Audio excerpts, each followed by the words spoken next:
Hello, everyone. Today we are with Anna Yukiko. I met Hi, her. Hi.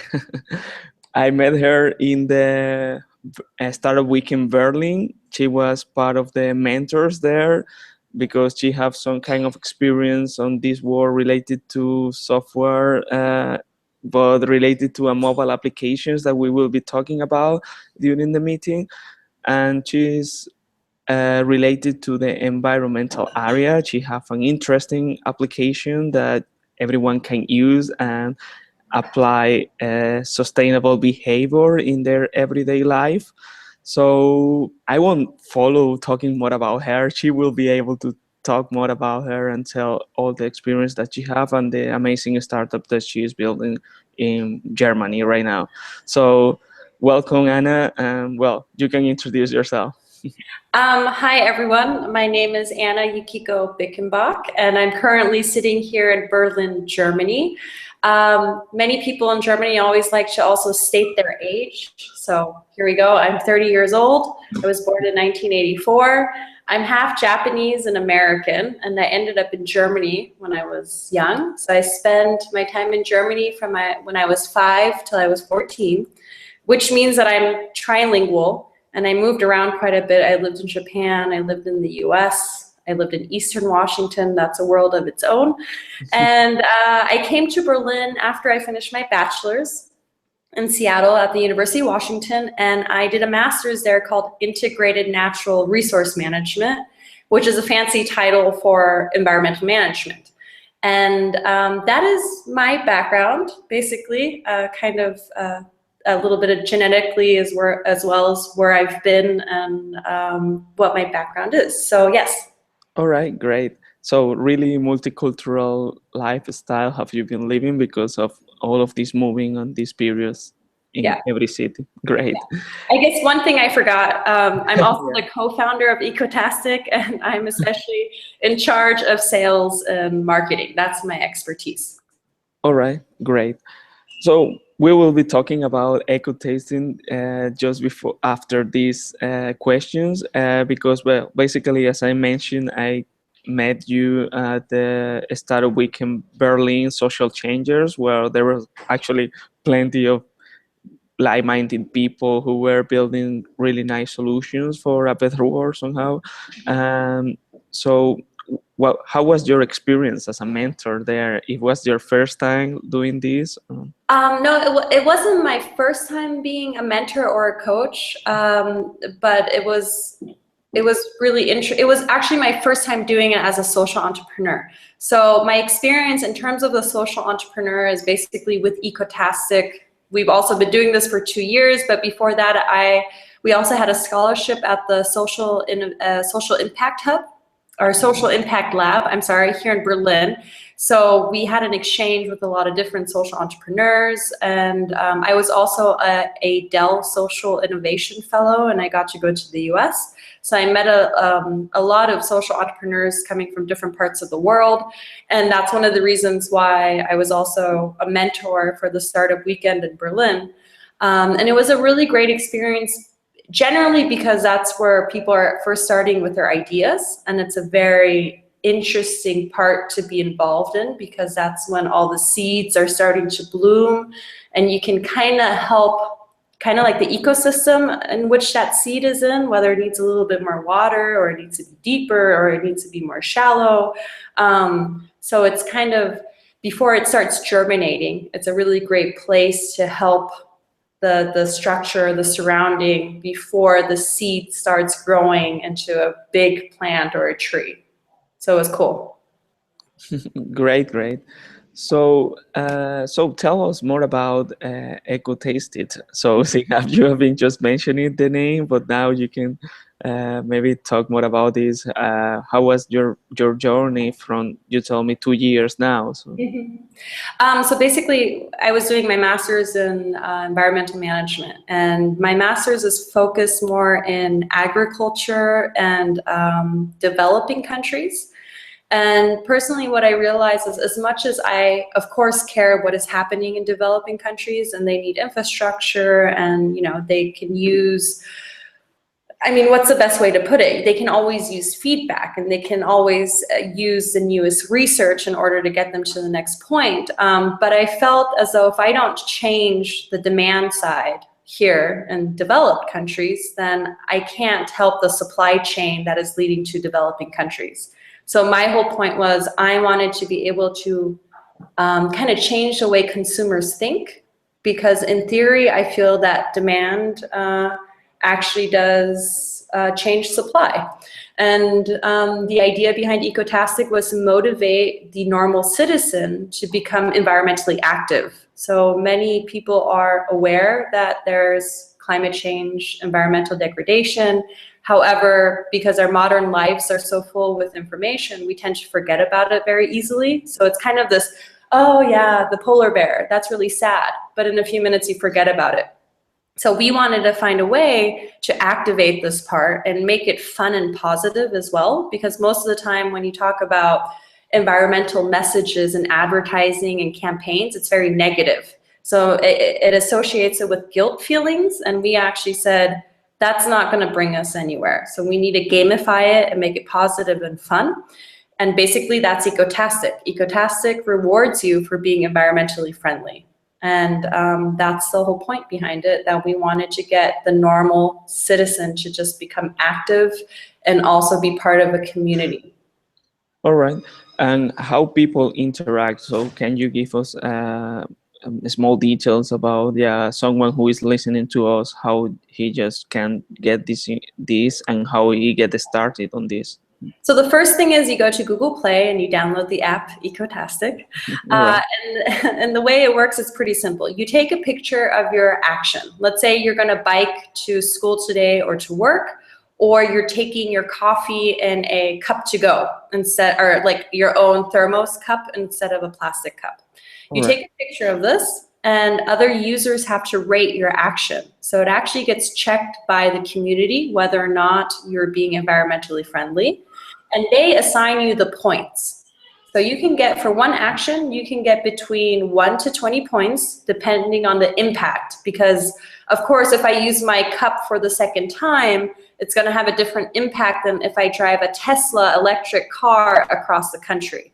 So other users rate it, they get the points, and then you exchange the points for gift certificates in the app.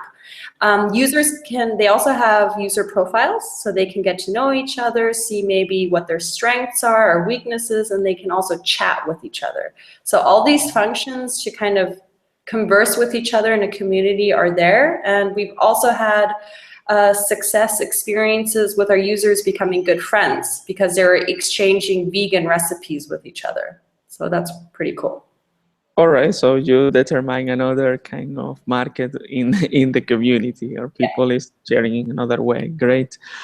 I saw in your profile, on your website about Ecotastic, about you were mentioning make white label solutions as well for the enterprise. So that you mentioned it was called Ecotastic Enterprise. How is working this for the companies? Yeah, so basically we wanted to go one step further. It's not just about individuals, but it's about enterprises. We want to move enterprises to motivate their own employees to become sustainable in the workspace.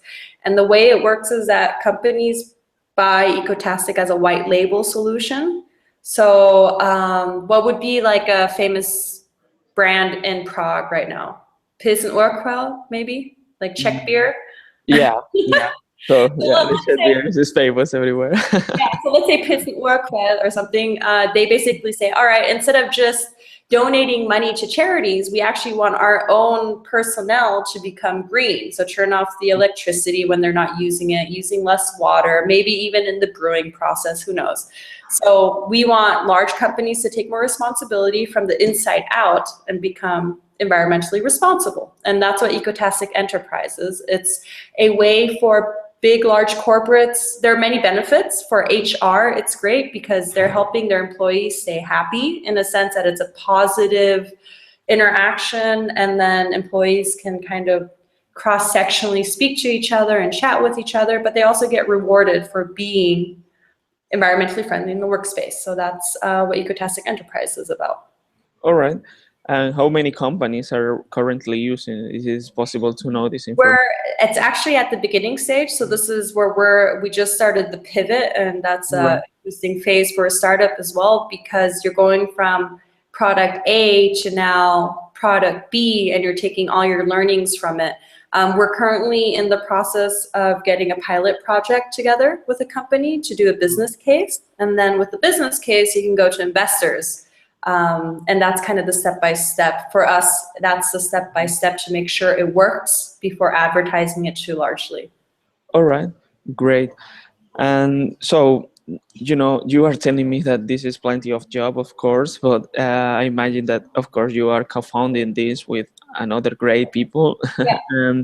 So, can you tell us about with whom did you co-found the company, and how did you form this team? Yeah, so we're three people actually. We're three co-founders, and it's Fabian Lindenberg, Ralf Gera, and myself. And all three of us met each other at D School here at the Hasso-Plattner Institute. So we're all design thinking alumni, which helps being very user-centric in the way we do our research. Fabian and Ralf are software programmers from the Hasso-Plattner Institute. So basically, we have the know-how, and we bootstrapped for one whole year. We worked full-time, and we lived off our savings for 1 year. And that just getting the Ecotastic app program, getting our partners together, and that's the team. And that has been the team. We actually have no other members in the team, and we've been able to do this, all three of us. However, fact is, it's sometimes a good idea to bring in more manpower, just because there's so much to do sometimes. But until this point, we've been able to manage. All right, great to know. And what brings you to this kind of projects? So you were making, as you mentioned, a master's degree about related to this. So you see this problem. Sorry. So the motivation, the story behind Ecotastic actually was that Ralf and Fabian, they were in the US. And when they were in the US, they noticed that all their roommates were driving to the university in their own cars. So individually in their own cars. It's a very American thing to do. In Europe, you would automatically carpool because you'd say, hey, let's save on gas. Like, there's no point of us driving 5 cars to campus instead of 1. And so they were thinking about, how do you motivate people to carpool together? And that was the reward systems idea. And when we met at D School, they knew that I had an environmental background, and they said, hey, this is the idea that we have. Are you interested in joining us? And I basically said, if you have 2 programmers on your co-founding team, then that's 150% yes. Because that's the most difficult thing you're going to have to find, is a programmer that is not going to want to be paid. And a co-founder as a programmer is awesome, because that's how you get things done. Yeah, exactly. You are saving a lot of money over that. Yeah, saving a lot of money with their own know-how. Great, perfect. And this is your first startup? Yes, it's my first startup, and we'll see how it goes from here on out. And what brings you to start this? Well, I know the motivation, but are you a person who goes more to develop new ideas to solve problems? So it brings you to this, no? Well, let's see. Let's put it this way. From the 3 of us, I'm probably the more creative visionary type. So I like to think very much kind of in the future and all these other things that you can do. And then Ralf and Fabian are, both kind of the practical in the now. And Fabian also has kind of, I would say, a little bit of that German part where you question certain things. So that as a dynamic is very helpful, because we kind of have that creative, we have that pull. It's kind of the push and pull. So that works really well. And our motivation also, this is a good story. I mean, even though I studied environmental management, I'm not a gun-ho hippie, right? In German, you would say like a gun-ho öko. We realize that we're our own target group, and we sometimes need motivation to think about the small things, to use less plastic, to drain, faucet water, to use our bikes more often, to change our lights, turn off the lights, turn off the heating. all these different things. So that was the motivation. It was like, you know, we are our generation and we totally get it, like why it's difficult sometimes to be environmentally friendly. And that's why we want to create a solution. And Ecotastic is our solution. All right. And which are the basically, for example, if I am using the application frequently, which are the kind of rewards that people get during this process? You mentioned money. Yeah. We have everything from like 10 euros off organic makeup or organic animal food. We have coupons for online vegan shop as well as like vegan shoes. But we also have carpooling gift certificates for 25 euros. So you can get like 25 euros worth of Mitfahrgelegenheit, like carpooling for free All without right. Pizza. But the most popular ones, it's interesting, are our donation gift certificates. So you can actually donate your points for a good cause. And those are like, you can also live a whole month CO2 free.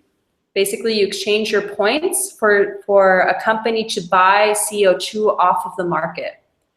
And so those are the most popular ones. But if you go to our webpage and then you go to gift certificates, there's a whole list of various gift certificates that you can choose from.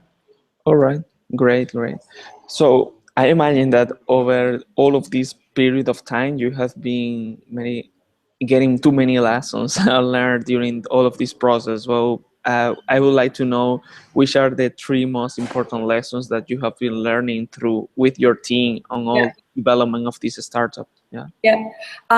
The first one is definitely to be different, like to be interdisciplinary in your team. Like if you all three think the same, dress the same, then you're probably only going to get as far as that same target group. So it's important that your team is diverse. If that's female, male, ethnicity, background, whatever you studied, because everyone's going to think differently. So it's good to be diverse. That's the one thing. The second thing is be lean in your approach, which means before you start programming or building hardware, make sure you go out and you test it. So you actually go out, you talk to family and friends, you go out on the street, you make a prototype, you ask people, could you imagine using something like this? And then you kind of observe and you watch how they might use some of these like kind of tests or prototypes. Because if you start hypothesizing on things that you think might work and you're wasting like 2 months on it, and then in the end you find out no one's using it, then you just wasted time. So before you start like putting it in cement, make sure you get a confirmation from the outside world. The third thing is resilience, which is like work-life balance. You have to be resilient in the startup world because there are going to be ups and downs, and those downs are sometimes going to hit you way harder than that up is. And you just need to be somehow realistic, but also positive, you know? So I think those are the three things. So be diverse, test your prototype immediately, and be resilient. All right. So I like the last one. So because it's like, yeah, I have here, stay positive. Oh, stay positive. Great, great. So during this moment, I imagine that you are facing some challenges and are learning something during this path, and maybe you are reading some books or something that it could be interesting for people that is starting their own businesses. So in terms of like, if I look up to people or books, I'm going to take this into one question.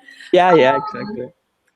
Looking up to people, I think right now who's very prevalent is obviously Elon Musk with Tesla and basically doing open innovation. And with the Tesla, I think it's amazing that, for one, of course, he's gifted. We all know this. He has a photogenic, what's called photographic memory. So it's very helpful. But the point is, he's stuck to his vision and he's been really gung-ho about it. And he's opened up the market to spread this technology. So he's not saying, oh, I'm going to harbor it for myself. He's saying, look, this is what we created. Now we're going to open the platform up to all technical innovators in the world. So the rest of you guys feel the pressure, the competitors feel the pressure to also get involved in electric cars. And that's basically what he's done. He's kind of just changed the market around. So Elon Musk, obviously someone to look at. But, you know, if I look at my past, I would say I like how Elvis always danced his heart away and he just stuck to his beliefs and his rhythm and his blues. And so that's my inspiration in terms of maybe books. Currently, I'm reading Venture Deals. Venture Deals, of course, you're not going to talk to a VC in your first few years. Probably not. If you're lucky, maybe in the first 2 years when you're done with the product, if you know you want to do an exit in 5 years. But Venture Deals kind of gives you an idea in terms of what does it mean to give up percentages of your company? What do you have to pay attention to? What kind of financial plan do you need to set up? Who are your partner? Who are the people going to be that are involved in some type of venture, capitalistic, financial, buyout? So that's pretty good, as well as think fast and slow. That's a new book out on the market. It just kind of gives you an idea as to different ways of thinking. And so in a certain situation, you can shift the way you might react to things. So I hope that helps. Great, great. Yeah, that's in my bucket list of books to read. I hope, Roger. Great. And so to finalize, I would say we are asking to people, of course, everyone has his own concept of success. I would like to know from your point of view, what would you consider is success? It's a really good question because I think everyone grapples with what success means to them, and that has a lot of different dimensions to it. For me, success would be lying in my deathbed and not having regrets, which usually means that it's all about quality of life. For me, success is not materialistic. Sure, there are things that I think that would be great to have, but success for me is feeling that I have some form of impact, that you're important to the world, or you're somehow creating something. I'm not talking about being legendary. No one's going to be a legend. Like, let's be honest. It's just the idea of doing something good. And at the end of the day, if you close your eyes and you see your possessions or don't see your possessions, it's about the way you feel. And that has nothing to do with materialistic things. So that's my definition of success. All right, totally agree with that. Nice. Basically, well, now we can wrap it up, and it would be nice to get the information of the social networks and contacts where people can get the information about the application, download it, play with it, and be more environmentally friendly, of course. So go to the Google Play Store. You can also go to our webpage, www.ecotastic.de/en if you're into the English. This is English. Yeah. But go to the Google Play Store and put in Ecotastic, ECOTASTIC. Download the app. That's the easiest way. And our Facebook page is, I have to check, it's Ecotastic DE, as well as our Twitter is Ecotastic DE. All right. Yeah, Facebook, Twitter, Google Play Store, Google Plus. I think we even have a Pinterest. All right. So any plans to go to any other city after that, or? Well, personally for me, the US has been a pretty big target. The reason why is the US is not so data sensitive. Americans like to share everything with each other, and they like to trust everything digital. And so I think Ecotastic would work really well in the US. So hopefully maybe the US soon, but I guess I'll keep you guys up to date. All right, thank you very much. Yeah, so thanks for all the information you are giving us today, and it's nice to hear all the data, all the insights about this, and success with your Ecotasted and with all the future that is coming. Thank you very much, Ricardo. So see you. See you. Tschüss.